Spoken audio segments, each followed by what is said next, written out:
pengalaman seorang pendengar, 2 orang sahabat memasuki kawasan perhutanan.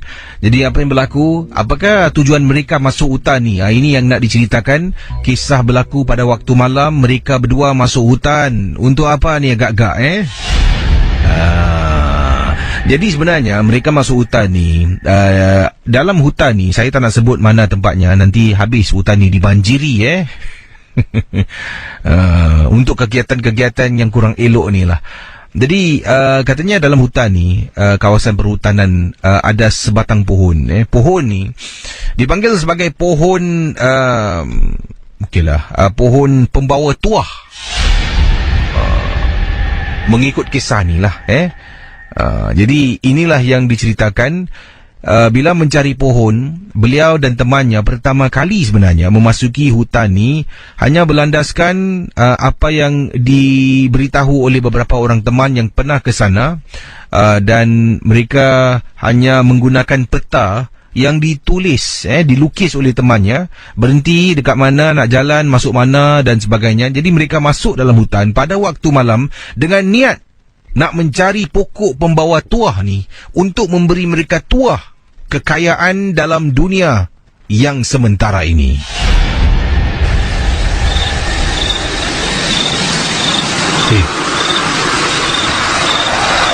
Mana ni? Dari tadi kita pusing-pusing, aku tak nampak pun pokok. Dah lah, baliklah. Aku dah kata ni, kau nantilah. Kita nak kena cari pokok ni. Kau cakap nak hidup senang, orang cakap pokok ni bawa tuah. Kau dengar tak? Aku takut lah. Bunyi burung.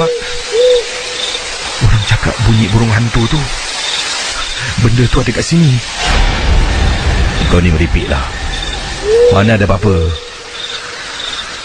Aku rasa depan lagi sikit. Nanti kita jumpa pokok tu. Yelah. 2 orang sahabat masuk dalam hutan mencari pohon yang disebutkan pohon tuah. Jalan, masih tidak mereka temui. Masih mereka tidak nampak pohon yang dipanggil pohon tuah. Bayangkan mendengar Ria 897. Sedang mereka berdua berjalan memasuki hutan, tiba-tiba mereka terdengar bunyi burung hantu. Salah seorang dari mereka lah meneguh, katanya, kalau dengar bunyi burung hantu ni selalunya berkaitan dengan kehadiran makhluk kakak cantik ataupun pontianak. Dan teman yang mengirimkan email ni menidakkan kenyataan itu kerana memang nak cari pokok pembawa tuah. Mereka teruskan perjalanan untuk mencari pokok ini sampaikan mereka terdengar sesuatu yang menakutkan. Kau dengar tak? Siapa malam-malam menyanyi macam ni? Alah, bunyi apa tu? Dengar macam suara perempuan lah. Dah lah. Balik lah. Aku tak tahan. Aku takut lah. Kau tunggu dulu. Orang buka radio tak? Mana orang dengar radio tu dekat tengah-tengah hutan ni? Kau ni meripik lah. Kau nampak tak? Kau nampak tak tu? Bau pokok tu macam ada perempuan tengah duduk lah. Itulah pokok dia. Nampak tak? Aku tak nak lah. Kita balik sudah lah. Aku tak sedar hati lah. Engkau ni menyusahkan orang lah. Kita jumpa pokok kat depan tu. Jomlah. Aku tak nak lah. Mana kau tahu? Janganlah, balik sudah lah. Itu sedikit apa yang berlaku pendengar Ria 897. Jadi akhirnya mereka batalkan niat untuk menghampiri pohon sebab dari jauh ternampak kelihatan seperti seorang wanita tua ni sedang duduk sambil asap berada depan pokok dan sedang seolah-olah menyanyi ataupun membaca mantra. Sebenarnya katanya di sini pengirim kita, Beliau memberitahu bila temannya suruh jalan, dia pun berbelah bagi. 50-50, 50-50, nak teruskan dan juga nak mundur. Tidak ingin teruskan. Temannya 100% kata nak undurkan diri sebab takut. Dahlah dengar bunyi burung hantu dalam hutan. Kemudian tiba-tiba terdengar pula makcik ni tengah duduk bawah pokok dengan asap yang begitu tebal dan membaca sesuatu. Jadi akhirnya oleh kerana teman kita ni 50-50, dia tinggalkan tempat tu dan tidak kembali, tidak teruskan untuk mencari pohon pembawah tua. Akhirnya mereka batalkan niat dan sampai ke saat ini sebenarnya mereka tidak lagi mencari pohon yang disebutkan dan mereka rasa mungkin ini adalah satu petanda yang baik sebenarnya. Kalaulah mereka teruskan niat, ya katanya di sini Kisi, kalau saya dengan teman saya teruskan niat mencari pohon ni, berdegil, pergi dekat pokok ni, walaupun ada wanita yang sedang membuat sesuatu, mungkin sekarang ini sesuatu berlaku kepada antara saya dan teman saya. Itulah pengalaman yang berkaitan dengan sebuah kawasan perhutanan yang dikunjungi oleh mereka berdua mencari sebatang pohon yang cukup dikenali, pohon pembawa tua. Yang ini daripada Encik Encik Rahmat kata, Assalamualaikum Kisi. Waalaikumsalam. Wah, ni Encik Rahmat pemandu teksi juga Kebetulan katanya saya adalah seorang pemandu teksi. Dah 10 tahun saya memandu teksi. Macam-macam orang saya pernah jumpa, macam-macam penumpang saya pernah berdepan, daripada penumpang yang mabuk arak, penumpang yang bergaduh dalam teksi, suami isteri yang bergaduh sempat maki hamun, dan juga tidaklah terkecuali penumpang-penumpang yang katanya mengamalkan sesuatu yang menakutkan. Saya pernah mendapat seorang penumpang katanya, bang, boleh tak bawa saya pergi ke pusara, pada waktu tu lah, ni agak lama kisah ni Pusara Aman. Waktu tu kata beliau, Pusara Aman masih belum lagi dikorek lah, dipindahkan, masih ada di sana. Jadi saya pun bertanya lah, sebabnya saya tengok ni lelaki ni lain macam pergi Pusara Aman. Saya pula kat sini sorang-sorang nak rompak ke? Saya pun tanya, dik, kau nak pergi Pusara Aman buat apa? Taklah bang, saya nak pergi Pusara Aman, saya nak guncang gumbu. Saya betul kejut lah. Saya nak lecture panjang, sudahlah, dia pun tahu ni salah. Saya memandu, kemudian sampai dekat Pusara Aman ni dah takut Kisi. Kata, bang, boleh tunggu sekejap tak? Dia pun jalan dekat sebatang pohon, ada satu pokok besar, dan tepi pokok tu ada satu kubur.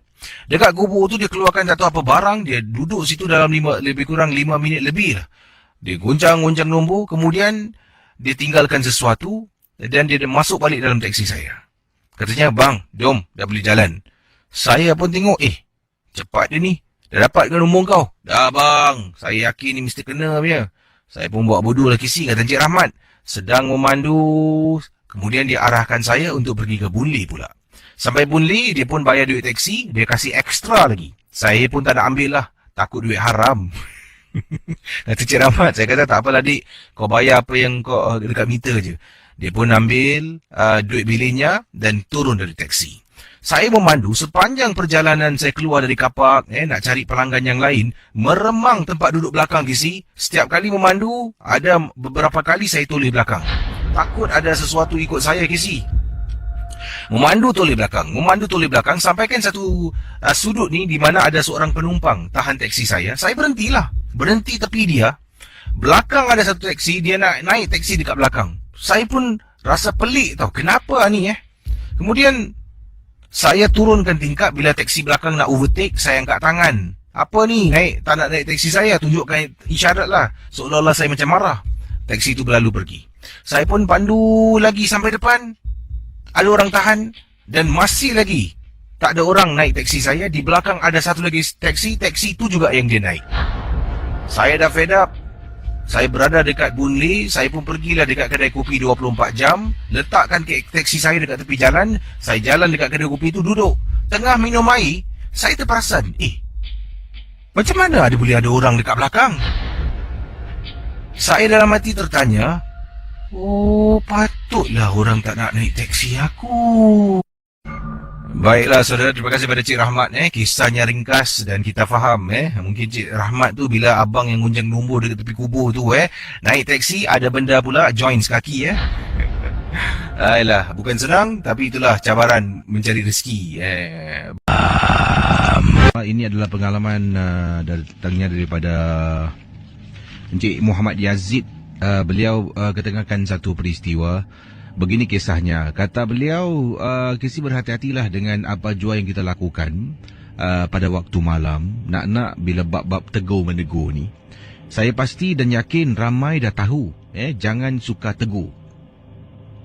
Saya tidak pasti apakah muslihat di sebalik teguran. Tapi saya pernah terkena benda yang dikatakan sebagai satu tabu bila kita menegur pada waktu malam. Saya sendiri memang tidak percaya. Pada saya, ini adalah pemikiran kolot. Kalau kita ternampak sesuatu, kita terbau sesuatu, kita cakaplah apa yang kita nampak.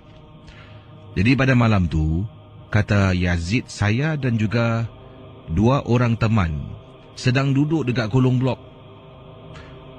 Kita duduk, kadang-kadang kita akan betulkan motor. Ada kalanya kita duduk dekat kolong blok hanya untuk bercakap dan bercerita. Itu saja. Jadi pada malam tu sedang bercakap seronok bercerita, tiba-tiba datang bau busuk, dan juga bau busuk ni mengganggu saya dan juga 2 orang teman yang ada di kolong blok. Saya terus bersuara, "Uish! Busuknya! Siapa ni kentut? Engkau yang kentut?" kata saya kepada salah seorang teman. Tak adalah, mana aku, bukan akulah. Seorang lagi pun kata bukan dia. Dan apa yang membuat bau busuk ni menakutkan, setelah dia menjadi busuk, dia bertukar perlahan-lahan menjadi bau yang begitu harum sangat-sangat pada malam tu. Jadi sekali lagi saya menegur. Hai, tadi busuk sekarang wangi pula. Pandai dia pakai minyak wangi. 2 orang teman memandang ke arah saya dengan mata yang tajam, seolah-olah memberi saya signal dan isyarat, jangan tegur. Kemudian saya kata pada teman saya, korang ni kolot lah. Tegur-tegur, dah bau busuk, dah bau wangi, tegurlah. Itu yang kita bau, bukan kita buat cerita. Mereka hanya berdiam diri, tidak ingin seolah-olah subhat dalam hal ini. Jadi setelah kami berbual, kita pun pulang ke rumah. Saya tinggal tingkat 4. Ada kalanya saya akan naik lift, ada kalanya akan saya naik tangga. Tengok mood. Jadi pada pagi itu, saya pulang ke rumah, saya naik tangga. Yang menakutkan, setiap kali saya jalan, setiap kali itu saya akan dengar bunyi seperti orang sirit kaki dekat belakang saya. Bayangkan setiap kali saya berjalan naik tangga, 1 anak tangga, 2 anak tangga, 3 anak tangga, dekat belakang bunyi. Sama seperti orang berjalan sambil sirit-sirit kakinya. Bayangkan pendengar Ria 897 FM. Saya terus naik ke atas. Sampai rumah saya, masuk ke dalam, tutup pintu. Selang beberapa tapak saya langkah kaki selepas tutup pintu untuk ke dapur, ada orang ketuk pintu rumah saya. Saya ni ingatkan salah seorang kawan sebab kita pun berjumpa. Mungkin saya terlupa barang. Jadi saya ke depan, saya buka pintu rumah. Alangkah terperanjatnya, depan rumah saya tidak ada seorang pun yang berdiri dan ketuk pintu rumah saya. Saya pun jalan tutup pintu balik. Jalan lagi beberapa tapak, orang ketuk lagi pintu. Jadi anda bayangkan mendengar Ria 897 FM. Saya menghampiri pintu sekali lagi, saya buka pintu, tengok depan rumah memang tak ada orang. Seolah-olah ni saya dipermainkan oleh kawan saya. Saya pun bersuara, "Jo! Oi, tak kelakar lah Jo. Lan, keluarlah. Kerja main-main lah," kata saya, menyebut nama 2 orang kawan yang saya rasa mungkin mereka bersubahat nak takut-takutkan saya, Casey. Jalan lagi beberapa tapak.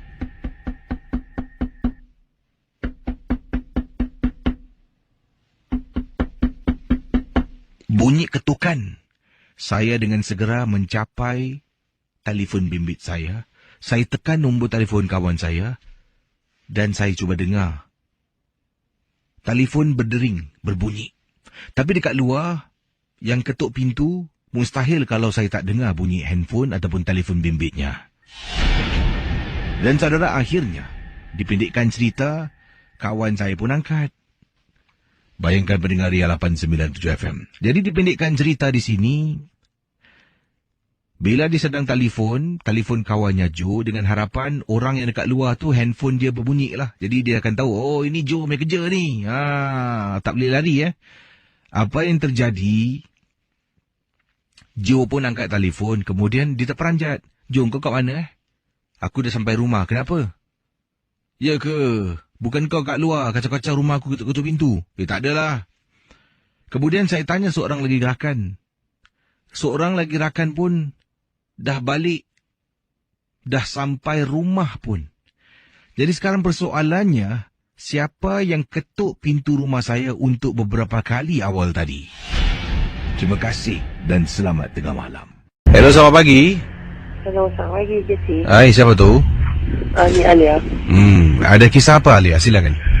Okey, ni sebenarnya terjadi masa tu saya nak kahwin tahun 2011. Okey. Ini masa tu dia hari 2010 hujung tahun tu. Masa tu New Year Eve. Okey. Saya ingat masa tu New Year Eve. Jadi saya lagi 2 minggu nak nikah masa tu. Jadi kata orang bakal pengantin ni dah manis lah kan. So hari tu New Year itu saya dengan bakal suami masa tu baru balik dari Vivo tau. Naik taksi nak balik rumah.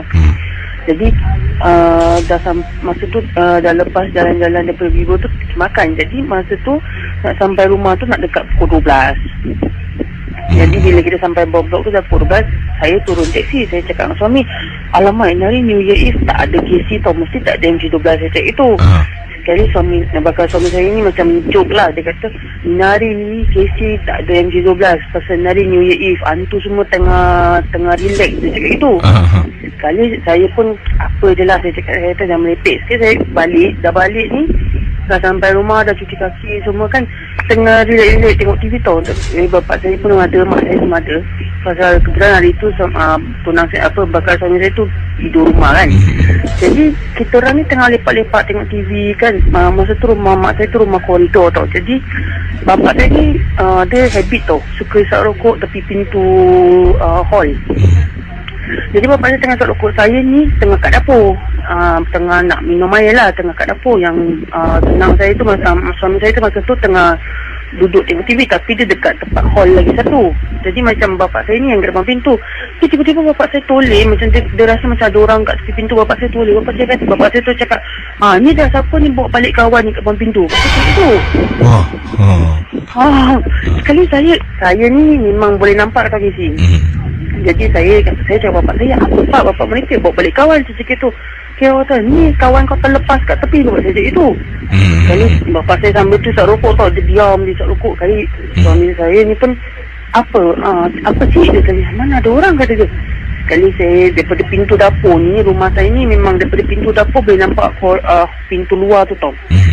Jadi saya daripada pintu dapur tu saya jenguk, astagfirullahaladzim, saya tu, alamak pak, tutup pintu pak, saya cakap itu. Si bapak saya kata, dah biarkan dia tak kacau, saya cakap itu. Saya kata, janganlah, tutup. Saya kata tutup pintu. Sekali suami bapak saya ni malas lah, dia sengaja tau tak nak tutup pintu tau. Bapak saya cuma cakap, kau jalan keluar, aku tak kacau kau jangan kacau keluarga aku. Saya cakap itu. Kali dia berdiri, dia tak kat situ tak kata.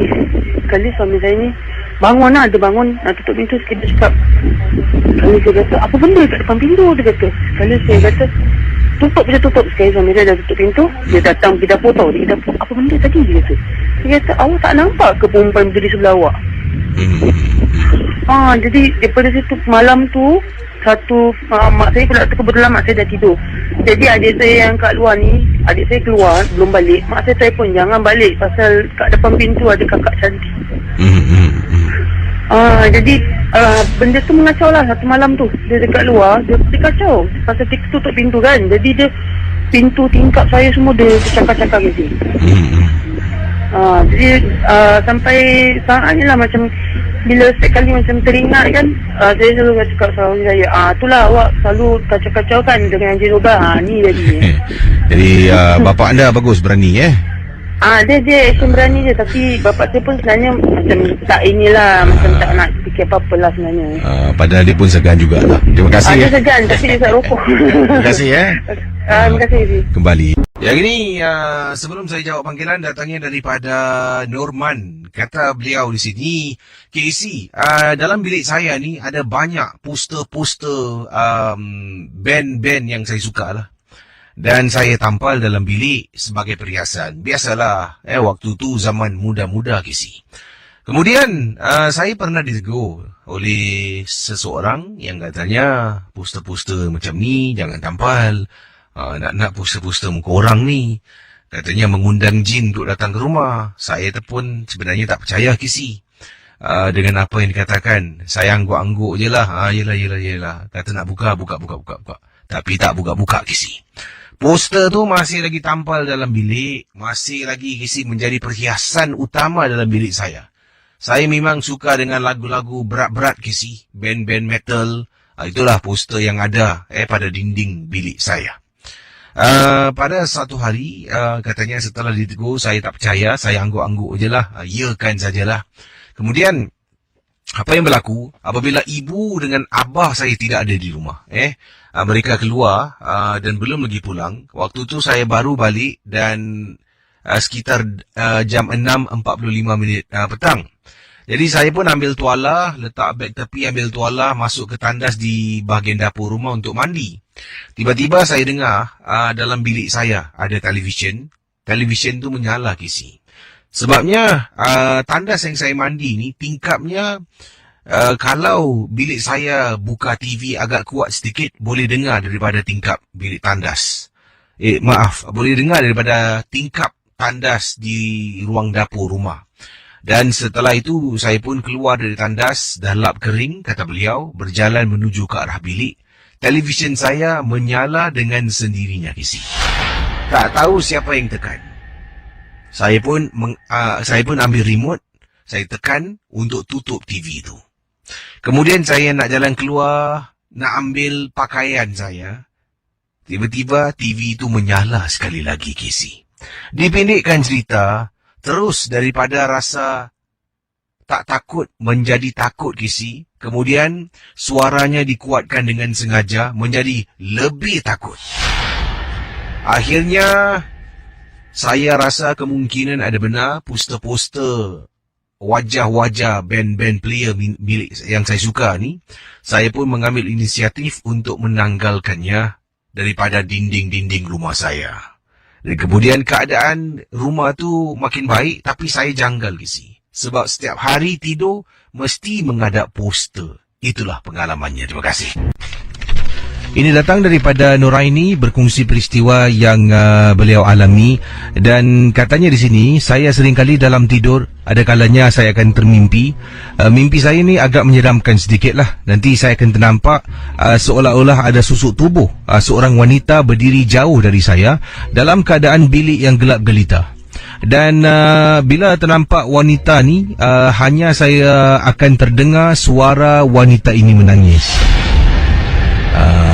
Jadi bila Nuraini dalam tidurnya akan ternampak seorang wanita diri agak jarak jauh dari dia. Bilik yang gelap gelita, hanya nampak wanita ni dari jauh, tak nampak wajah. Dan juga dalam masa yang sama, wanita ini akan berdiri dalam jarak yang jauh ni dalam keadaan sedang menangis.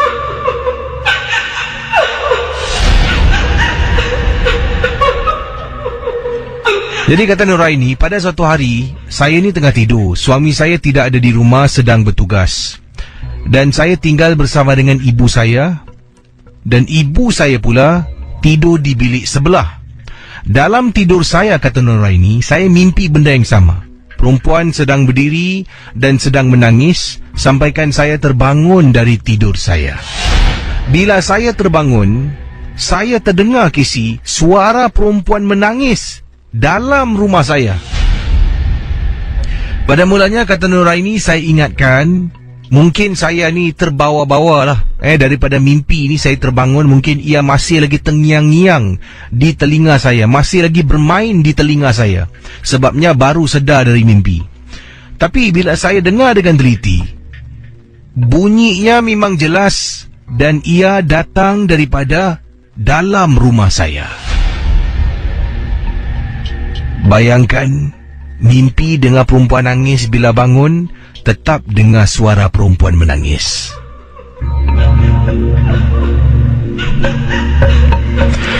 Lalu saya teriak nama mak saya. Sambil saya bangun dari katil, jalan keluar daripada bilik, pergi ke bilik mak saya, buka pintu dan tidur di bilik mak saya Kisi. Pendengar Misteri Jam 12, itulah kisah pengalaman yang diceritakan. Ini datang daripada Mitzal, bukan Rizal tapi Mitzal. Kata beliau di sini, saya pernah terima sejenis hadiah yang merupakan sejenis gelang, katanya Akabaha. Saya memang dah lama cari Akabaha, tapi yang diberikan pada saya tu seolah-olah dia tahu saya sedang mencari Akabaha. Saya pun memakai Akabaha tu.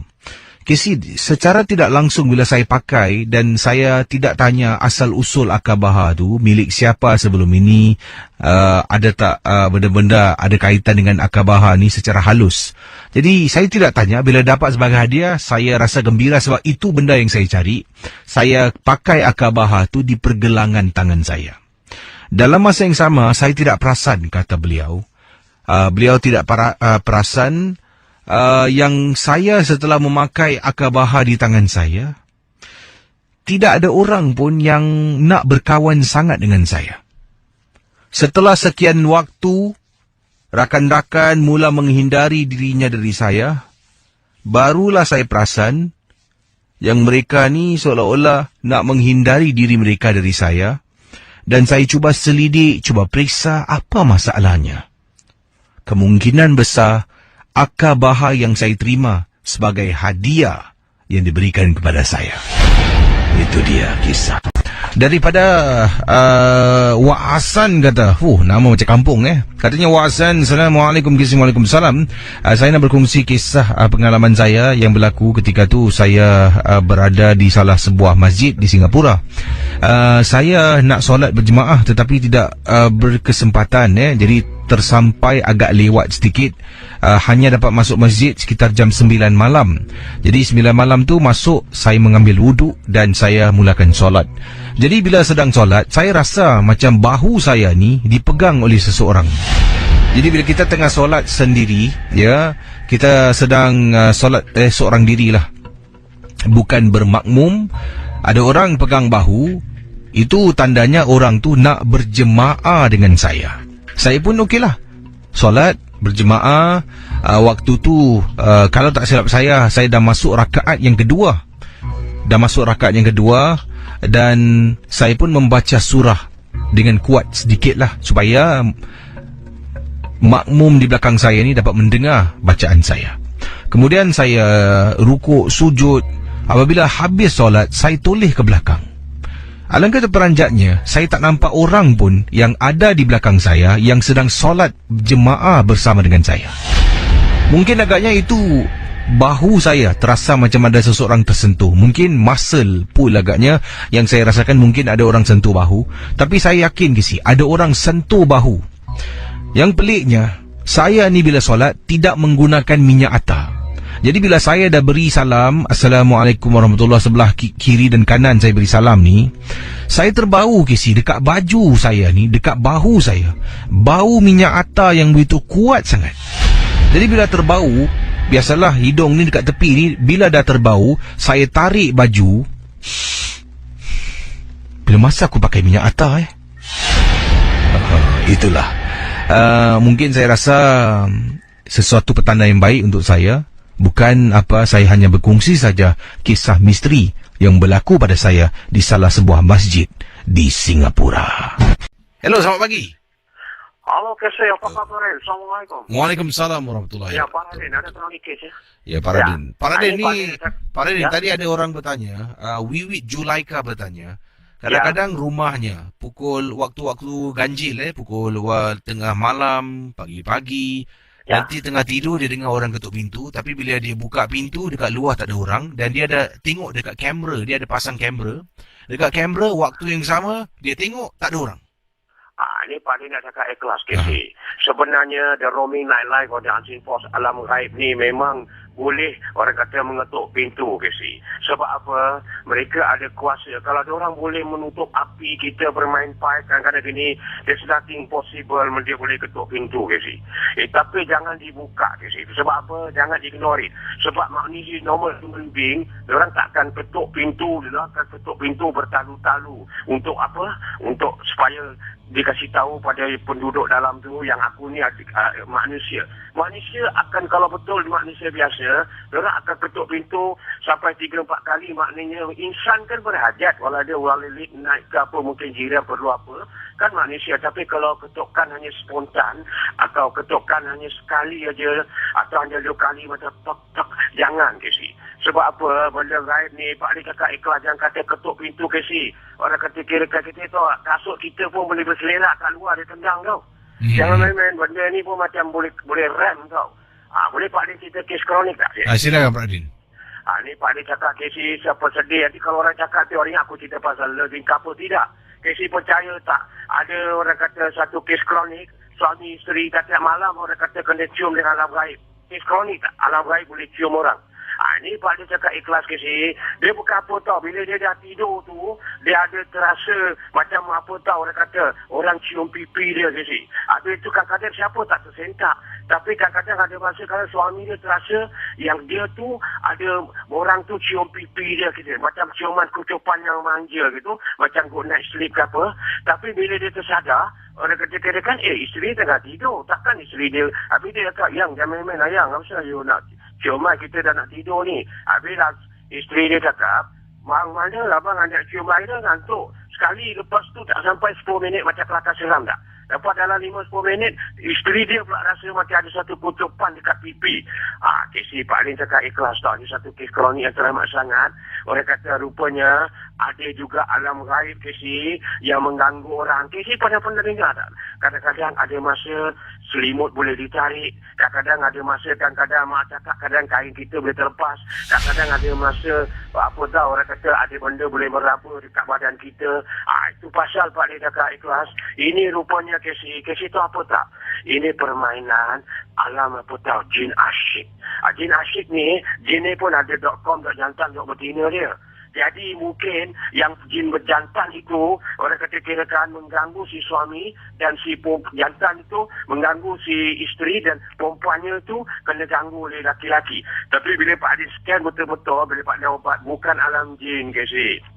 Ini apa tak benda? Orang kata satu penunggu lah, orang kata kirakan. Kadang-kadang KC dia percaya tak? Kita tidur malam sedangkan kalau dia boleh membisik kat telinga kita, macam memberikan kata-kata apa tau, macam meniup-niup kat telinga kita, mustahil dia tak boleh mencium KC. Ini lagi satu macam ni alam gaib ni, dok kau dah romantik ke apa, aku tak tahu lah. Nyanyi betul lah kau ni alam gaib. Jadi apa terjadi? Dia cakap Pak Radin, setiap malam sampai saya tak boleh tidur Pak Radin, dia bukan cium apa, macam dia kasih macam terasa macam satu kutupan dekat pipi dia. Of course lah, kutupan tu macam alam yang macam sejuk, macam ais. Bila Pak Adi cakap, baru kau tuduh. Jangan tuduh bini kau. Kenapa? Bini kau dah tidur sebelah kau. Ada buat apa nak cium kau malam-malam buta. Dia pun nak kerja pagi. Orang kata kira-kira, tak ada Pak Adi saya tak. Mula-mula saya ingat gurauan dari dia. Lepas tu dia cakap, bang, apa lah bang? Orang kata, kenapa ni nak cium saya? Dia ngantuk lah. Tengok. Itu pasal, tapi rupanya, tapi kesejukan yang ada, tapi KC tahu tak? Dia dah cium tak apa tak KC, dia rasa macam benda tu jilat gitu tu. Macam dia kiss, habis dia jilat pipi sikit, macam chip, macam orang isi aiskrim. Sekali dia something, dia kat Pak Radin. Pak Radin, boleh tak Pak Radin? Ini kes kronik yang terlalu sangat. Aku cakap, kau cakap kes kronik, aku dah lama jadi otak kronik pasal ni alam gaib, pasal lepas jadi wak kronik aku.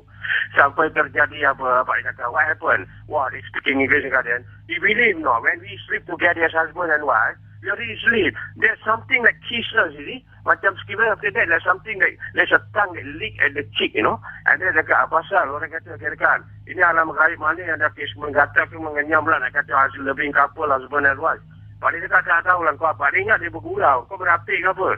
Tapi sekali dia kata, Pak dia tak percaya yang orang kata kira-kira. Pak Din tengok orang kata kira-kira nanti ada apa tahu, Pak Lin tak percaya, rupanya dia ambil itu tisu, dia lap. Ni tisu dia. Tapi bila dia anggap tisu tu, tisu turn into become a very yellowish kasi. Macam ada benda yang agak hitam. Jadi benda alam gaib yang orang kata kirakan minat orang kata mengganggu orang melalui orang kata ciuman kasi. Tapi dia tak mengganggu, entah apa macam dia suka. Ini Pak Lin cakap ikhlas kasi. Bukan kerana dia mengganggu. Pak Lin cakap ikhlas, jangan maaf cakap itu pasal kadang-kadang apabila perempuan lelaki suami nak manja, berdoa memohon ada perlindungan, kemesraan kita dulu jangan ditiru oleh alam gaib.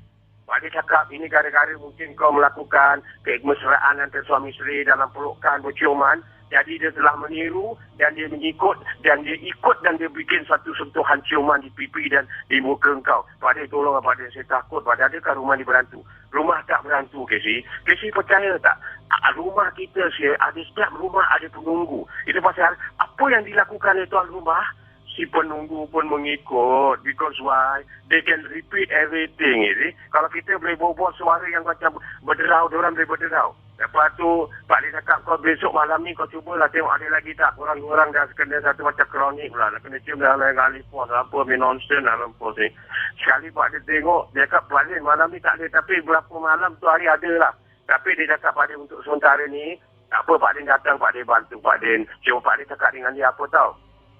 Kau cuba, orang kata, sebelum Pak Lin nak ubat kau cubalah, orang kata tengok cermin, selawat apa, sapu muka kau sebelum kau tidur. Lepas selawat tu boleh, tak payah aku nak tolong ni, kes bukan apa-apa, kes merapik, Pak Lin cakap. Sampai Pak Lin pun tak ada keyakinan kan, takkan kan orang Achin Pos boleh cium. Pasal aku tak mengerti kes kronik, orang kata alam gaib boleh cium pipi orang pula, laki bini pipi pula dia cium, hanya betul lah. Jadi bila cakap tak boleh, tak ada, tidak Pak Lin, saya ada buat juga, tapi ada ni, tapi mungkin kau tak buat. Tapi Pak Lin cakap tak apalah, aku bantu jugalah. Jadi bila Pak Lin kasih air aja untuk ilmiah lah. Pasal ini kes yang agak ganjil, kes kronik lah. Sampai otak aku ni saya ingat. Jadi bila Pak Lin fikir balik, ya Allah, orang kata Pak Lin please help me because my wife is mobile. Suami. Pak Lin dia cakap, wife dia cakap Pak Lin English.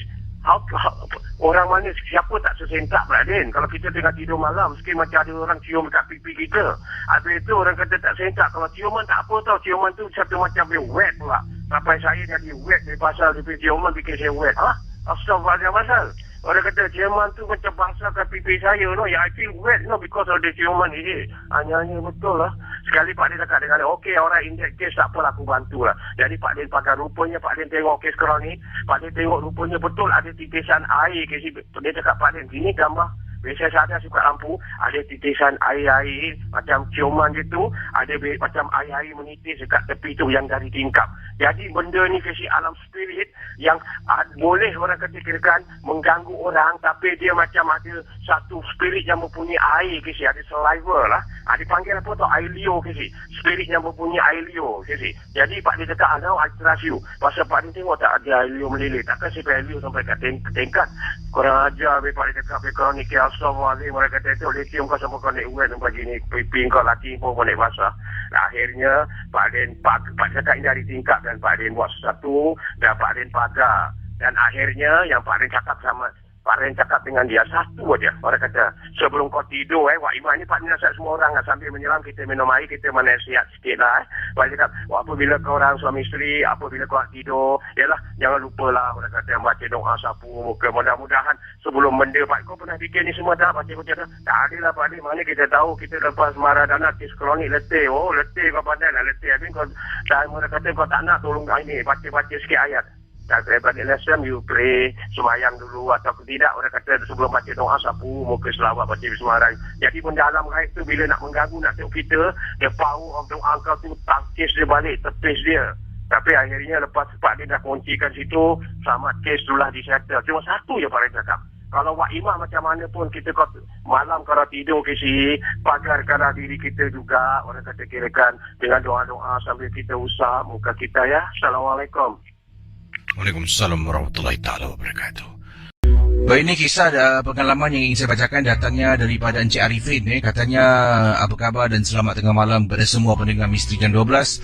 Nama saya Arifin, saya ingin berkongsi pengalaman ini dan saya ingin nyatakanlah Apa yang saya nak ceritakan ini benar-benar berlaku terpulang pada semua, dan ini adalah juga satu nasihat. Sebelum ni saya memang tidak begitu indahkan sangat, tapi bila dah terkena, barulah saya tahu mungkin ada kalanya memang benar. Anak-anak kecil, ya, kalau mereka cakap mereka takut, mereka nampak hantu, nampak sesuatu yang mana kita sebagai orang dewasa tak boleh lihat, kita kena percaya sebab mereka memang boleh nampak. Inilah terjadi pada anak saya. Waktu itu saya dengan anak saya ni, saya bawa dia pergi menonton wayang. Hanya kami berdua sahajalah. Isteri tak ikut. Jadi saya bawa anak saya yang berusia 5 tahun pergi tengok wayang. Ada cerita kartun. Kita masuk dalam pawagam tu lebih awal daripada orang lain. Orang lain semua belum masuk. Saya dengan anak saya dah masuk siang-siang. Dengan tangan ada popcorn, minuman. Super excited kata beliau, sebab itu adalah pertama kali saya bawa anak saya pergi menonton wayang. Bila sampai dalam pawagam, kami pun pergi ke tempat duduk kami lah, di mana saya pilih tempat duduk tengah. Kiri, kanan, tengah, depan, belakang, tengah, center kata beliau. Dah duduk, saya pun keluar letak popcorn tu di tepi dan cakap anak makan. Anak saya makan, 1, 2, 3 dia berhenti. Dia tengok saya, kemudian dia cakap, Ayah, takutlah. Takut apa? Sebab waktu tu di dalam panggung wayang tu, ya, skrin wayang tu pun belum lagi dimainkan iklan KC. Masih lagi gelap. Jadi anak saya kata takut. Saya kata kenapa? Hanti kat depan ni, asyik toleh belakang je lah ya. Kata anak saya dengan suara berbisik di telinga saya. Katanya depannya ada seorang anti. Anti ni asyik toleh belakang dan beliakkan mata. Saya pun cakap, mana ada orang?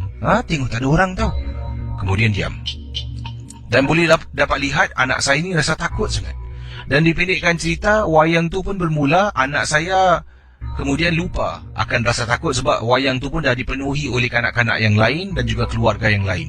Habis tengok wayang tu, kita pun keluar dan saya bawa dia pergi makan. Dan akhirnya sampai rumah tu jam 9 malam. Tengah jalan dekat multi-story kapak nak turun tangga KC, tengah jalan. Kemudian anak saya tahu-tahu panggil saya dan bisik dekat telinga. Katanya, ayah, anti tadi ikut kita balik. Barulah saya rasa meremang bulu rumah saya. Dan barulah saya faham yang anak saya ini cakap yang benar. Cakap yang betul. Saya pun katanya tak apalah. Daripada berjalan, saya dukung anak saya. Kata saya pada anak saya, close your eyes, tutup mata dan ikut ayah baca. Saya pun turun tangga, sambil tu saya baca Al-Fatihah. Satu persatu anak saya ikut. Turun bawah sampai dekat lift, naik atas KC. Sebelum saya masuk rumah, saya baca lagi Al-Fatihah, baca surah Kul, dan kemudian beri salam. Isteri buka pintu, masuk dalam rumah. Waktu tu anak saya dah terlelap KC di bahu saya. Masuk dalam rumah dan saya pun ceritakan pada isteri lah. Isteri pun rasa takut sangat-sangat pada malam tu. Tapi Alhamdulillah gangguan tu tidaklah sampai masuk ke dalam rumah kami. Terima kasih dan selamat tengah malam. Baik, ini kiriman dari Yazid yang menceritakan satu kejadian yang berlaku ketika waktu itu dia dengan seorang lagi teman sedang berada di kolong blok rumahnya, sedang betulkan motosikal. Yazid berkongsi pengalaman ini. Jadi apa yang berlaku, Yazid kata, saya dengan teman ni gemar, kita beberapa orang kawan lah, kadang-kadang sampai 3-4 orang. Dekat kolong blok kita akan betulkan motosikal, tampal stiker lah, exhaust dan macam-macam lagi lah dilakukan, bersihkan motor. Jadi itulah hobi sebagai rakan-rakan rapat lah. Jadi pada malam tu hanya saya dan seorang lagi sahabat saya, kata Yazid, yang bernama siapa ni? Ari. Jadi Yazid dengan Ari dekat kolong blok, waktu tu tengah betul-betulkan motosikal lah. Mereka betulkan motosikal di bahagian hujung blok. Dan pada malam tu sambil betulkan motosikal tu, dia akan hidupkan lagu-lagu lah sebagai teman. Tiba-tiba dia dengar suara. Dia dengar suara. Shh.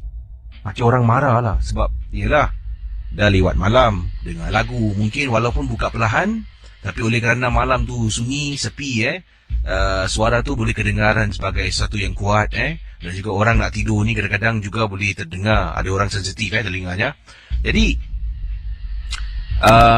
kawan saya, kata Yazid, bernama Ari, terdengar bunyi orang shh, macam marah lah. Jadi pada mulanya dia tak beritahu saya tak perasan. Jadi kita terus betulkan lagi. Sambil tu betulkan, saya menyanyi. lagu yang sedang berkumandang pada waktu itu. Ikut menyanyi, mungkin lagu Project The Band ke menyanyi. Sekali lagi teman saya Ari dengar. Shh. Zid. Ada orang suruh diam, Zid. Aku tak dengar tadi. Orang marah. Pelanggan suara. Mana dia kuat? Tadi pun kuat macam ni pun suara. Tak apalah, pelanggan suara lah. Jadi berdengar misteri jam 12. Pada waktu tu, saya perlahankan. Tapi saya turunkan suara tu satu je. Kemudian kita betulkan lagi, tengah berbual. Sekali lagi dengar suara. Shh. Sebab kami macam bising. Dalam hati saya ni, teman saya suruh kata perlahankan lagi. Sebab kau tak dengar ke? Bising. Orang marah lah. Nanti polis datang, kita terkena berhenti tau. Jadi, teman saya bernama Ari pergi ke bahagian luar blok, iaitu di belakang blok tu adalah tingkap dapur. Sebab kedengaran katanya suara daripada tingkap dapur. Dia pun pergi dekat luar blok, tapi belum sempat dia keluar, dia jenguk kepala tengok atas. Mana tahu kalau tuan rumah ni sedang berada dekat tingkap. Jadi teman Ari, dia pun tengok dekat luar. Kemudian dia patah balik. Bro, tuan rumah ke atas. Tingkap apa? Sebab itu blok saya, Casey, kata Yazid. Saya yang tinggal di blok yang mana kita berada dekat kolong bloknya sedang betulkan motosikal. Kata dia tingkat 2. Tingkat 2? Siapa kau nampak? Owner rumah lah. Dia tengah tengok aku, tengah tengok bawah. Aku tengok keluarkan kepala aku dari kolong blok tu, nampak dia. Terperanjat aku. Tingkat 2 mana? Kiri kanan? Sebelah kiri. Bro, kau biar betul. Apasal? Rumah tu dah lama kosong tau. Kau jangan nak takutkan aku lah. Aku tak takutkan kau. Rumah kosong. Kau ingat tak aku pernah cerita dekat kau? Tiba-tiba, teman saya dengan saya masing-masing gosok tangan sebab meremang bulu rumah. Dah bro, kita pack barang balik lah. Kita pun bersihkan barang-barang, kemas motosikal. Waktu tu baru saya dengar. Radio masih lagi berkumandang muzik, tapi perlahan. Shhh. Saya dengan teman pandang antara satu sama lain. Lebih cepat kita bungkus barang-barang, teman saya pun tunggang motosikal dan pulang ke rumahnya yang terletak beberapa blok jauh daripada rumah saya. Motosikal saya biarkan di kolong blok, perkakas-perkakas yang saya bawa turun, saya bawa naik atas. Keesokan harinya, saya tanya kepada kakak saya dengan mak saya untuk kepastian. Mak, rumah dekat tingkat 2 tepi tangga tu, dah ada orang beli belum, Mak? Entahlah. Setahu aku masih kosong. Sebab 2 hari lepas aku pergi rumah Cik Nia, aku tengok depan rumah tu berabuk sangat. Belum ada orang tinggal. Kenapa? Oh, tak ada apa-apa, Mak. Kakak saya pun cakap sama. Rumah tu masih lagi kosong. Sampaikan saya tak puas hati, saya turun bawah tingkat 2. Saya ketuk pintu. Waktu tu pagi, Kisi berani sikit.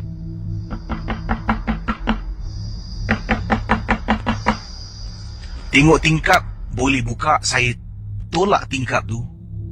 Tengok dalam rumah, memang kosong, tidak ada orang tinggal. Saya hanya boleh anggap kawan saya Ari salah beri penjelasan. Sebab saya tanya rumah yang dia nampak ada owner, ada tuan rumah dekat tingkap. Rumah tingkat 2 kiri atau kanan, dia kata kiri. Kemungkinan dia nak cakap kanan agaknya. Kemungkinan. Saya pun tak pasti, Casey. Terima kasih dan selamat tengah malam. Pendengar Ria 897 boleh hubungi saya sekarang 669-11897. Yang ini daripada Marun katanya. Apa khabar KC? Khabar baik. Saya pendengar setia dari seberang JB KC. Saya suka dengar rancangan Misteri Jam 12 sebab ia menghiburkan dan juga membantu saya waktu malam yang sedang bertugas sebagai pengawal keselamatan. Saya pernah bertugas di Singapura sebagai pengawal keselamatan selama 4 tahun. Duduk di Singapura, gajinya boleh tahan kalau tukar mata wang ringgit Malaysia. Oleh kerana sekarang ini ibu saya sakit dan kadang-kala memerlukan saya, jadi terpaksalah saya kembali ke Johor ataupun kembali ke Malaysia bertugas di sini. Ibu saya sakit hayat dan saya mempunyai adik-beradik seramai 4 orang. Tapi saya seorang yang jaga ibu. Lagi 3 orang jauh KC. Mereka menetap di Kuala Lumpur. Ibu saya pula jenis yang degil. Tak nak ikut abang dengan kakak saya walaupun diundang berkali-kali tinggal dengan mereka di bandar. Jadi kata pendengar kita berikut ini. Mempunyai pengalaman 5 tahun bertugas sebagai pengawal keselamatan. Kata Mir lah di Singapura. Kemudian balik ke Malaysia bertugas juga sebagai pengawal keselamatan. Kerana ibunya tidak ada orang jaga. Jadi bila ibu sakit tenat ataupun ada kecemasan, dia boleh tinggalkan dan balik ke rumahnya secepat mungkin. Pengalaman yang diketengahkan oleh pendengar dari seberang tambak dikatakan memang menyeramkan. Pendengar Ria 897 kata Mir, saya bertugas pengawal keselamatan di Singapura dengan Malaysia memang jauh bezanya. Di Singapura kita jaga rumah-rumah kondo yang cantik, pejabat-pejabat yang cantik. Di Malaysia, oleh kerana saya ni tidak ada pelajaran, apa jua kerja saya terpaksa terima KC untuk menampung hidup saya dengan ibu di kampung. Jadi Mir kata saya telah pun mendapat satu tawaran menjadi pengawal keselamatan security guard menjaga sebuah bangunan lama yang tidak lagi digunakan. Bangunan itu nak dirobohkan. Sebenarnya bangunan tu dah lama kosong tapi dalam banyak barang-barang berharga yang harus dijaga. Dipasang kamera litar di kawasan bangunan tersebut.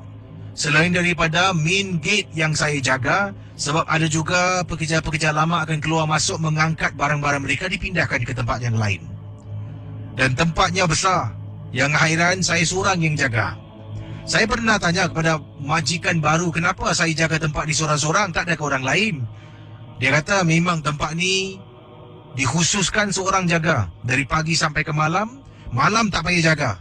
Jadi saya hairan kenapa pula saya bertugas dari jam 7 pagi sampai pukul 7 malam. Selepas 7 malam katanya tak ada orang jaga, buat bodoh, terus kau balik. Ingat, sebelum pukul 7 aku nak kau pack barang kau, kata majikan saya. Engkau pack, pukul 7 malam tepat kau keluar dari sini. Jadi alasan yang diberikan bila saya tanya kenapa, dia kata semua akan automatic system mengikut kiriman email yang saya terima. Ini bermaksud kawasan itu akan dikawal menggunakan komputer. Pintu akan dikunci sendiri. Jadi kalau saya tak keluar sebelum jam 7, saya akan terperangkap di dalam sampai keesokan pagi. Bila dengar tu, saya pun buatlah. Sampailah satu hari setelah saya jaga tempat tu lebih kurang 3 minggu, kata Mir.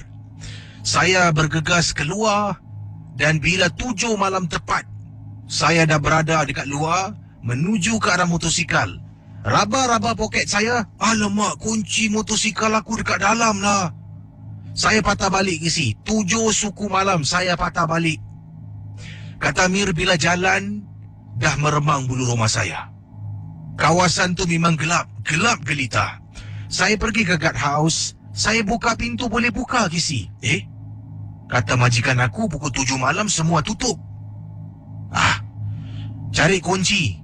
Sedang saya cari kunci, saya terperasan ada perempuan ni lari. Dalam keadaan macam rukuk, sedang solat macam tu lah. Dia lari laju KC. Kiri kanan. Hush! Dalam hati bercakap, apa benda tu Baru jumpa kunci. Saya perhatikan betul-betul. Saya istighfar KC. Saya rasa saya nampak ni bukan manusia. Saya terus keluar, pergi ke arah motosikal, hidupkan enjin motosikal dan pulang ke rumah. Sepanjang perjalanan, saya rasa seram sejuk. Tapi Alhamdulillah benda tu tak ikut saya pulang. Kemudian, keesokan harinya saya demam. Badan saya panas. 2 hari saya cuti sakit. Setelah cuti sakit, majikan saya telefon.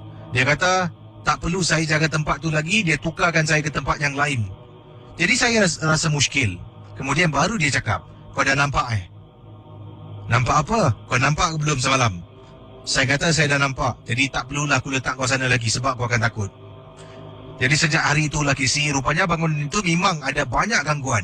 Bila malam tak ada orang berani pun nak masuk. Sebab dia akan keluar selepas waktu maghrib. Terima kasih dan selamat tengah malam Casey. Jadi terima kasih pada Mir yang telah pun berkongsi pengalaman. Saya rasa ini mungkin daripada apa yang saya baca kisahnya yang saya faham. Mungkin majikan ni tak nak letak ramai-ramai sebab tak nak membazir manpower. Dia tahu. Tempat yang bangunan dikatakan dijaga ni bangunan usang yang lama yang terbengkalai. 7 malam, garantilah perompak, pencuri, penagih pun takkan masuk. Sebab tempat tu memang cukup misterius dan menakutkan. Tak ada orang akan curi barang. Tapi sebelum tu, dia harus letak seseorang sebab pagilah. Dan dikatakan 7 malam selepas maghrib akan menjelma. Jadi bila Mir dah ternampak penampakan di situ, pastinya sebelum ni kalau nak jaga, lepas tu akan rasa takut lah. Jadi mungkin majikannya rasakan dah tak guna lagi lah si Mir ditempatkan di sana sebab dia dah ternampak apa yang tak sepatutnya dilihat. Dan Mir pun disuruh ataupun diarahkan untuk menjaga tempat yang lain dan ditaruhlah orang baru jaga seorang-seorang. Tapi ingat, sebelum 7 malam, sebelum maghrib lah, kau bungkus barang kau keluar dari sana. Macam-macam dalam dunia ni Kerja pun macam-macam kerja ada Yalah, yang penting cari rezeki yang halal. Itu je. Kisah berikut ini adalah satu pengalaman yang dialami dan ini berlaku di salah sebuah estet perumahan di Singapura. Begini kisahnya. Kata Rizal, saya ingin ketengahkan pengalaman yang berlaku agak lama dahulu. Apabila saya tinggal di salah sebuah estet perumahan, salah sebuah blok, lebih tepat lagi di kawasan Tampines. Saya mempunyai seorang jiran, kata Rizal.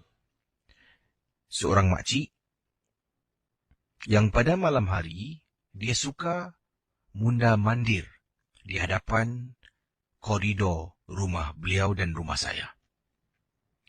Dalam bilik satu ni adalah bilik komputer, di mana disitulah tempat anak-anak buat kerja sekolah, kata Rizal. Dan saya juga beriadah dalam bilik itu untuk main game dan sebagainya.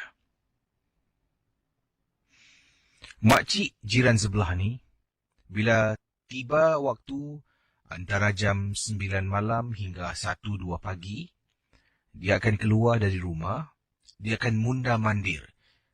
Jalan ke hulu, ke hilir, beberapa kali. Kemudian dia akan duduk dekat luar rumah, dia akan jalan lagi.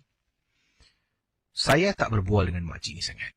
Tapi isteri saya kenal dengan jiran sebelah keluarganya. Pernah isteri bertanya, "Mak, teman jiran ni suka keluar waktu malam berjalan."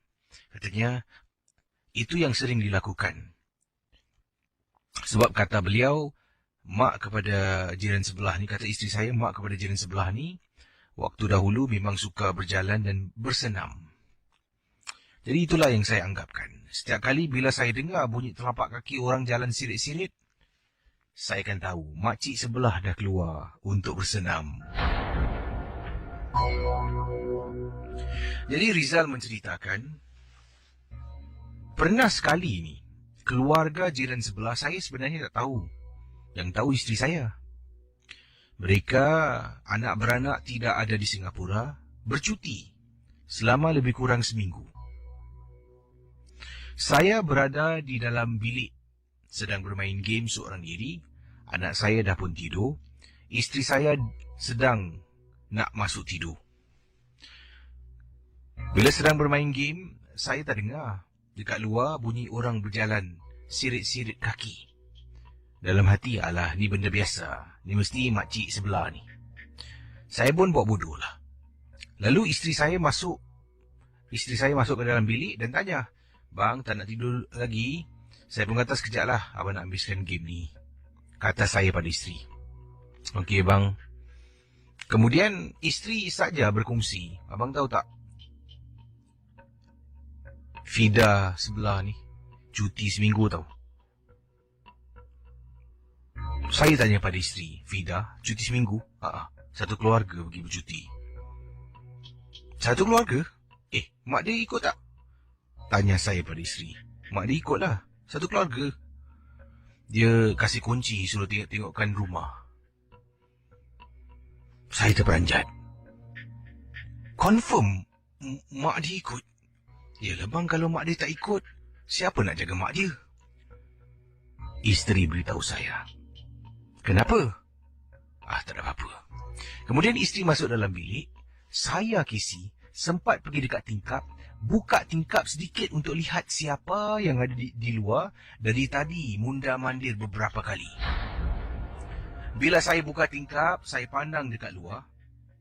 Ternyata tidak ada sesiapa pun yang ada di koridor rumah saya. Saya menjadi takut. Terus terang saya cakap, saya matikan TV, tutup game saya dan terus masuk tidur. Keesokan harinya, saya beritahu isteri. Saya kata pada isteri, semalam bila awak beritahu saya tentang Fida dan keluarga bercuti, sebelum tu abang ingatkan, kata saya pada isteri, mereka ada di rumah sebab semalam abang dengar makcik sebelah jalan depan koridor rumah kita. Isteri saya naik takut sebenarnya. Tapi alhamdulillah, gangguan tu hanya berlaku pada diri saya saja. Terima kasih dan selamat tengah malam.